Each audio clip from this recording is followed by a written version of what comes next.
ఎక్కడ కూడా అధికారం కోల్పోయిన తర్వాత కూడా ఆయన్ని మూడో పార్శ్వం ఎక్కడ కూడా అధికారం కోల్పోయిన తర్వాత కూడా విచ్చలవిడి తత్వంతో మాట్లాడటం, నేరస్తులకి అండగా ఉండటం, నేరాలు చేయమని ప్రోత్సహించడం, గంజాయి తాగే వాళ్ళకి వాళ్ళు చేసిన నేరాలకి మీరు ఇంకా చేయండి పరామర్శించటం, ఎవడైతే చంపుతాడో వాడి దగ్గరికి వెళ్ళి పరామర్శించటం, ఎవడైతే కోర్టులకి ఎగరెస్ట్ గా మాట్లాడతాడో వాడిని పెద్ద నాయకుడుగా చిత్రీకరించటం, ఇలాంటివన్నీ కూడా జగన్మోహన్ రెడ్డి చేస్తా ఉన్నారు.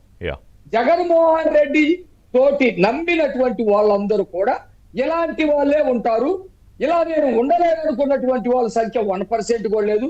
ఒకవేళ ఇలా కాకుండా మామూలుగా ఉన్నటువంటి వాళ్ళు కూడా జగన్మోహన్ రెడ్డి తోటి ఉన్న తర్వాత మారిపోతున్నారు. జగన్మోహన్ రెడ్డి యొక్క మనస్తత్వానికి చర్యలకి అనుకూలంగా మారితే తప్ప ఆ పార్టీలో ఉండలేనటువంటి పరిస్థితిని మనం ఈరోజు చూసాం.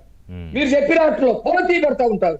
పేరు నాని కానివ్వండి, జోగి రమేష్ కానివ్వండి, అంబటి రాంబాబు కానివ్వండి, వీళ్ళందరూ కూడా ఈ యొక్క స్వభావాన్ని ప్రదర్శించడానికి, ఈ అరాచక చర్యలు చేయటానికి, అవతల వాళ్ళ వ్యక్తిత్వ హననం చేయటానికి, వాళ్ళ భార్యల్ని రోడ్ల మీదకి రావటానికి పోటీ పడతా ఉండేటువంటి పరిస్థితి మనం చూసాం.